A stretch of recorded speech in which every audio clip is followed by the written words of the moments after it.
What's happening, everybody? Justin, Bridgewater's finest on YouTube, blockbuster_guy on Twitter, fueled as always by the incredible folks at NerdTees, as long as I can pick up my mug around my mouse. And welcome to week 17 of my weekly CFL football pick show for the 2019 CFL regular season and postseason. And speaking of the postseason, you might have noticed I was doing that in the thumbnail. It's on the horizon, folks. I'm back in the friendly confines this week, and as one of my viewers pointed out after the video last week, it's a good thing I'm back in my regular surroundings because I was, in fact, a little bit underwater last week. I only went 2-2 straight up and only went 2-2 against the spread. It's not quite what we've been used to so far on the season with the picks, and was only 1-3 on the total. So I was actually under 500 last week at 5-7 overall for all my CFL plays in week 16. Straight up 43-18, still over 70% at right around 72. ATS 38-22-1, which has me 62%, which is exactly where I want to be. And actually, sorry, straight up I'm 70% right on the nose. Over under, going in the wrong direction, 28-33 in total on the season, only 46%. I have actually dipped under 60% on the season, 59.56%. So we got to get that climbing back up again. We now know 4 of the 6 teams who will enter the playoffs in 2019 in the CFL. The Hamilton Tiger Cats have already punched their ticket. They can, in fact, lock up the East Division if they win this week, or if Montreal ties or loses, I believe, and that'll lock it up for Hamilton. On the West, we have 3 teams we know are now in. Calgary, who has leapfrogged everybody and now taken the lead in the West Division at 9-4. You've got Saskatchewan, who's also at 9-4, and Winnipeg at 9-5 on a 2-game losing streak, but they are still locked in. In the official Atlantic Schooners CFL Fantasy Football League, I think I made up a little bit of ground last week. I'm now up to 26th place. There are now 75 people in the pool. It's awfully late in the season to be joining the pool, but hey, you never know. 26th place out of 75, brought in 89.6 points in week 16, so not a great performance, but certainly above average to what I had been doing earlier in the season, up to 1,314.6 points total on the year. My Week 16 MVP, without a doubt, is Cody Fajardo. He had 278 yards passing, 3 passing touchdowns, added a rush touchdown on 11 carries for 80 yards, brought in 37.1 fantasy points, so a big chunk of what I brought in overall last week came from the quarterback position, as it probably should. Cody Fajardo, my MVP. And my Week 17 fantasy football lineup is now right in front of your eyes, and it's going to look awfully familiar if you're a BC Lions fan. We are heavily stacking the BC Lions yet again this week because they play Toronto, and Toronto's defense is terrible. In fact, every player on my fantasy roster comes from that game with the exception of William Stanback. And it's not that the Calgary defense is not playing well. They're actually playing incredibly well over the last few games. Stanback finally got the volume last week, and the results came with it, and that's a volume play for me. But you got Mike Riley, John White at the running back position. We're going Lamar Durant and Daron Carter, so we're taking a couple of the less expensive options in the Lions receiving core who are still contributing big time to this offense. And we're going to grab Chris Rainey at the flex position because he's basically taken over the volume, or close to the volume, that James Wilder Jr. should be getting for the Argos, but for whatever reason is not. So we're grabbing him as a volume play at flex. That's my fantasy roster for Week 17. And our Week 17 slate of games looks like this. You got Edmonton in Hamilton to take on the Ticats. Calgary is in Montreal. Vernon Adams back for the Alouettes. You got the Stamps and the Owls there. You've got Winnipeg in Saskatchewan taking on the Riders. Both of those teams already locked into playoff spots. And you got the Toronto Argos in BC to take on the Lions, and that closes the week. So let's kick things off in Hamilton. Edmonton in town to take on the Ticats. Edmonton on the happy side of par last week. It's one of the very few times they have been over the last little while. Picked up a 21-16 win in Ottawa last week against the REDBLACKS. And the downgrade from Trevor Harris to Logan Kilgore basically, to me, is the only reason this wasn't a bigger win for the Eskimos. If you'll recall, I did take them -7 against the spread. They obviously didn't cover that. And that's really no disrespect intended to Logan Kilgore. I realize he's a quarterback in this league that doesn't have a ton of experience. He put up 240 total yards, both through the air and on the ground. He had a passing touchdown. He had a rushing touchdown. He didn't throw an interception. I just have to believe that Trevor Harris puts up 30 points on that team at least. The Eskimos defense finally looked a little bit like the Eskimos defense. Granted, they had to play the Red Blacks to do it, but they held Moses Madu to a disgusting 1.9 yards per carry. But they did take 4 penalties on defense, which it's not a big number, but it's something that you're going to want to tighten up as the games get bigger and more important. And for Edmonton, basically every game down the stretch now is big and important because they're trying to fight for that crossover spot.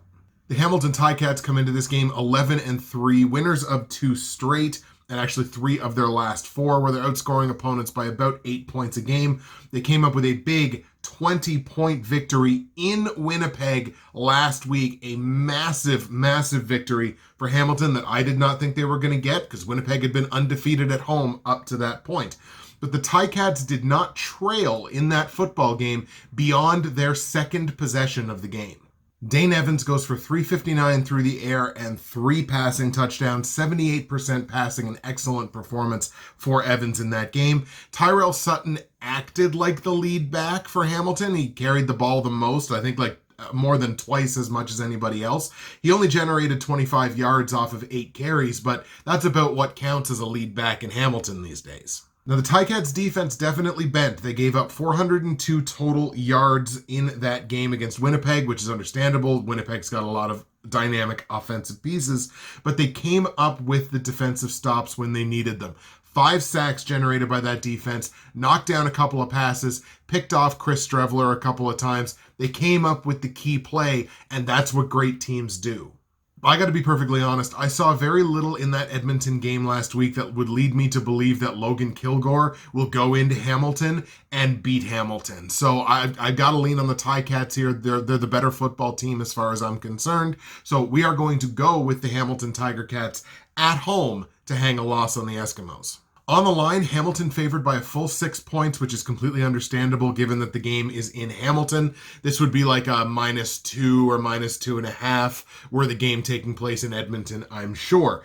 I'm going to take that. It's under a touchdown. I feel pretty good about that being the difference between these two teams, especially how they've been playing lately. So I got no problem laying those points. We're going to lay Hamilton -6 against Edmonton. Total in the game set at 46.5 points, and I've got it capped probably hitting 50, so I feel pretty good about telling you to take the over in this one. We're going to see some points from the Hamilton side, and I think we're going to see some points from the Eskimos side as well. I just think not quite enough. We're going to go over 46.5 points in Hamilton, Edmonton. Let's go to Montreal now, where we've got Calgary in town to play the Alouettes, a key revenge rematch from a few weeks ago where Montreal pulled off that huge overtime comeback, really kind of started their little run that they've been on here for the last little while. Calgary comes into this game winners of 4 consecutive games, outscoring opponents by about 10 points a game. The Stamps are in playoff mode. They're coming into this game off of their bye, but last time they were on the football field, they handled the Toronto Argonauts by a possession, 23-16. That game was in Toronto in Week 15. Stamps got out to a 20-3 halftime lead in that game, was basically fait accompli from there, coasting to their 4th straight win. Eric Rogers caught 8 balls in that game for 119 yards without Reg Begelton, and I don't know whether Reg Begelton will be playing in this game either. So, I mean, you could see a lot more of Bo Levi Mitchell distributing the ball around. He had 5 receivers that had at least 4 catches or more. However, Markeith Ambles now out for the season with an injury. So that's one of those big weapons that you kind of take away. But that's been the story of the Stampeders for the last 4 or 5 years. You just haul pieces out of that team and it's just next man up. They're the New England Patriots of the CFL. It's just the next man up, step in, do your job. But speaking of do your job, is anybody else concerned with Bo Levi Mitchell? Because I kind of am. Since he came back, see, he returned in week 12. So since week 12, he's thrown 5 touchdowns, but he's also thrown 5 interceptions. He's had games of 2 interceptions and 3 interceptions. Is that a cause for concern moving forward here? Now, I realize the defense is playing incredibly well. They've only been giving up like 15 points a game over the last 4. So the defense is playing lights out. But if that happens to stop, are you trusting a quarterback that, half the time is throwing multiple interceptions? That doesn't seem like the Bo Levi Mitchell I know. The Alouettes dropped that 2-point decision in BC last week. I think that was the game that closed out the week.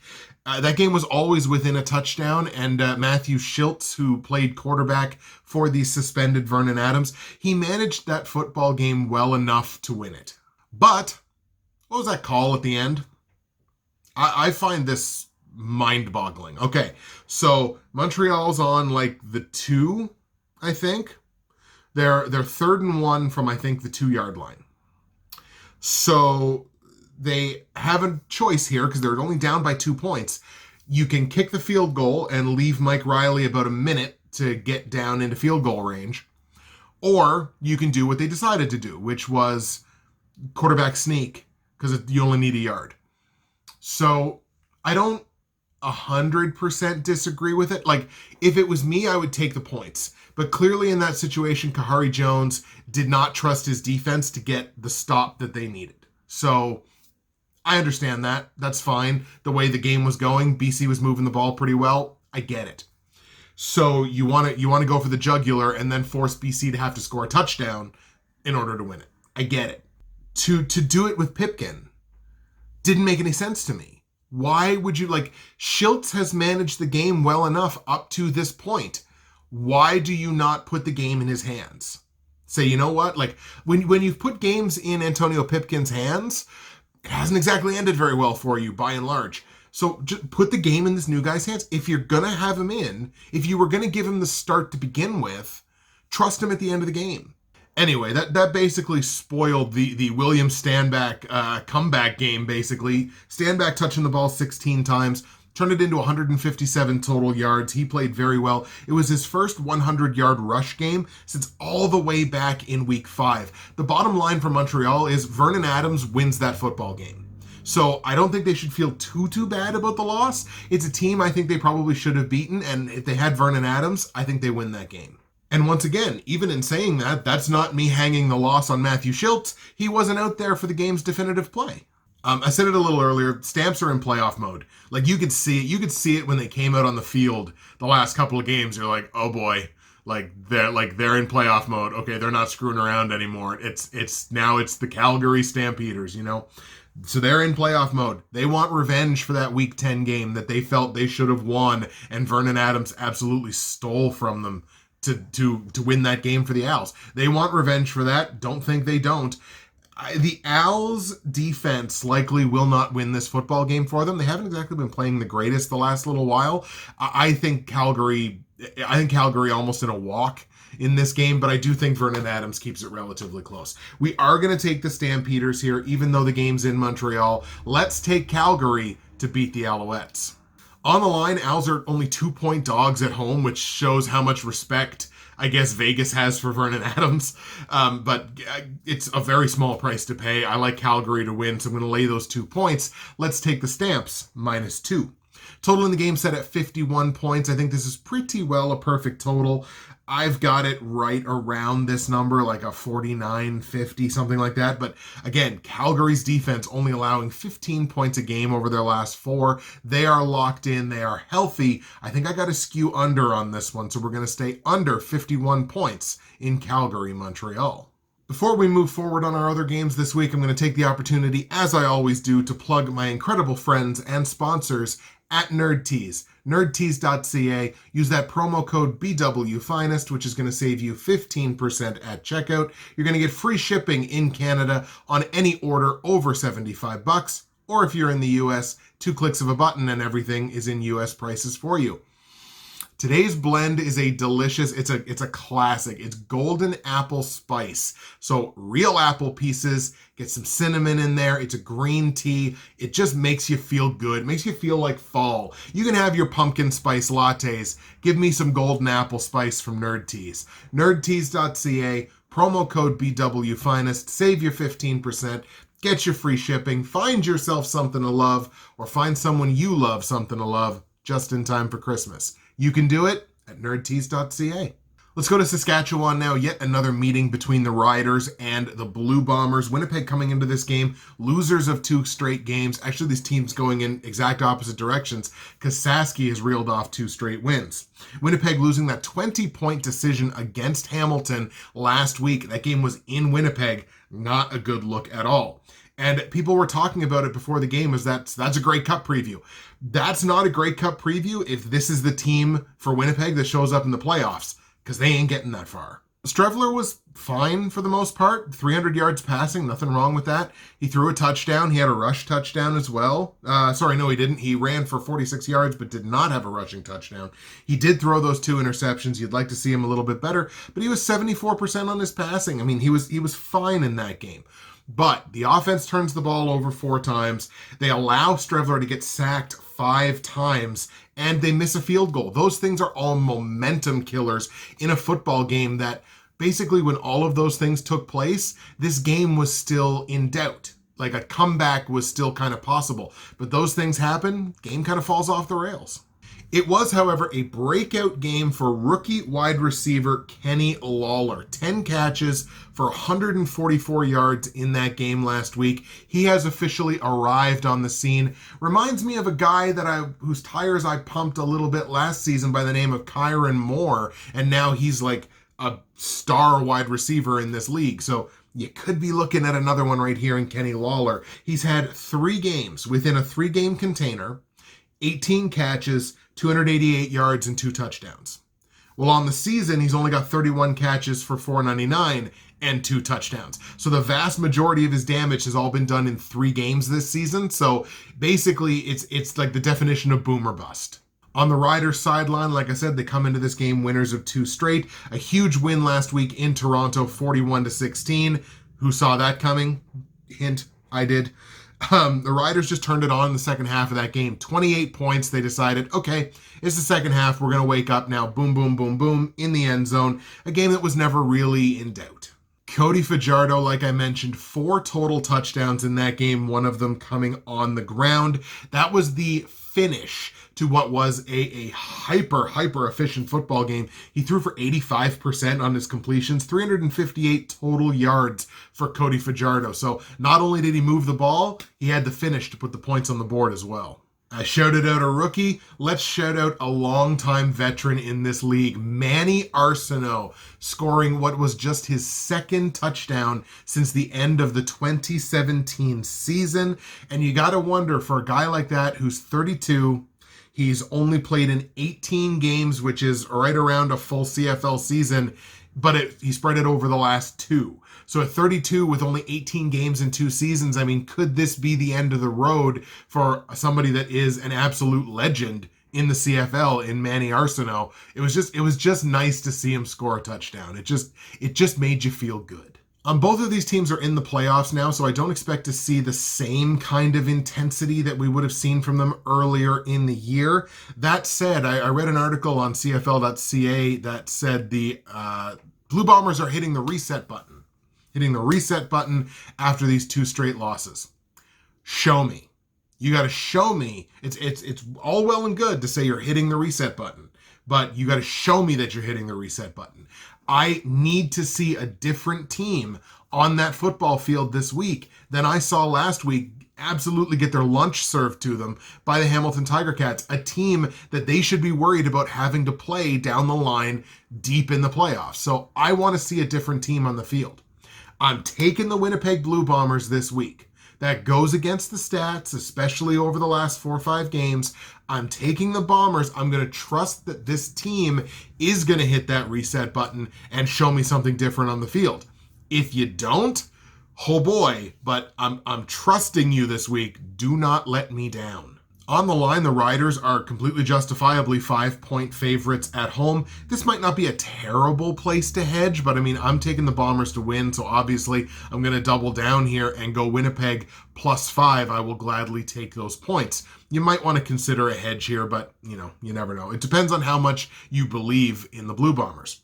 Total in the game set at 47 points. This I do believe in. I've got this game hitting 50.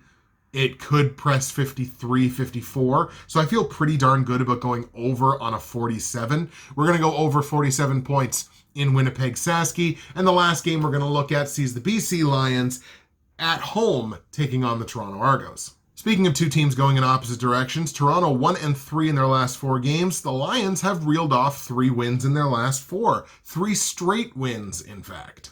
Not going to spend a ton of time on this game, I don't think. Toronto got curb stomped last time they were out at home, the tune of 41-16 against Saskatchewan. And it's nice to see that the quarterback change to James Franklin really fixed the problems that are on this team.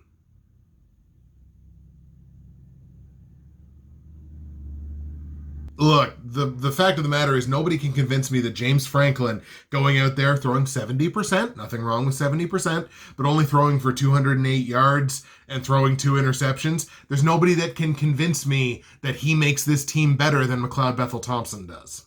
Argos just averaging a disgusting 2.8 yards per play on second down. So way to force yourselves into a position where if you don't get 8 yards on first down, you're probably not converting on second. And they allowed a half dozen sacks, turned the ball over 4 times. That's the kind of thing that I'm not going to say James Franklin, because the sacks are not James Franklin's fault. That's a bad offensive line. It's just a bad football team. Like, put your best quarterback out there, guys. Come on. Meanwhile, like I said, the Lions reeling off 3 straight wins. That 2-point win against Montreal last week, had that happened earlier in the season, that could be one of those things that you could look at and go, yo, there's the turning point of their season. Like if that win got them to like, say 3-4, you'd be like, okay, like they could possibly make some noise here, especially in terms of a crossover. It's probably too little too late this season, but it is nice to see them kind of turn things around. Lions, in fact, reeled off 16 straight points in that football game, completely flipping the script on a Vernon Adams-less Montreal team. And when I say flip the script, here's exactly what I mean. In an 8-minute and 40-second span from late in the third quarter to early in the fourth quarter, you had a situation where the Lions go from 8 points down, trailing the game 17-9, to 8 points up, leading the game 25-17. Lions defense forcing 6 punts on what is still a pretty good Alouettes offense, so that's nice. They also generated 5 turnovers off of that Alouettes offense, and that gave their offense a chance to lead that comeback. The defense stepped up and said, yo, we got this, just get the points on the board.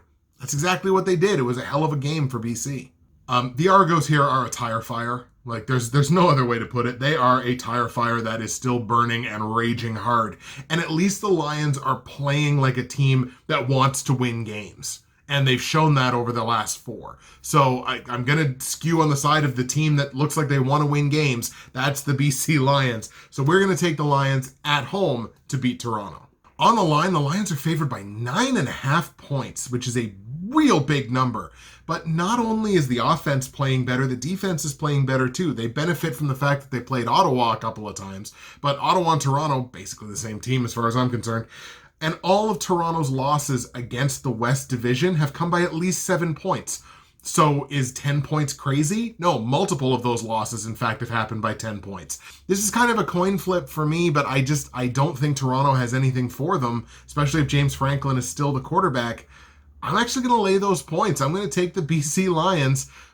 Hold my nose here a little bit, but I'm going to take the Lions minus the 9.5. Total in the game set at 50.5 points. Pretty well a perfect total, but this Argos defense has basically collapsed in on itself again. They're giving up 30 points a game over their last 4. BC should have no problem moving the ball up and down the field. Let's go over on this number. We're going to go over 50.5 points in BC Toronto.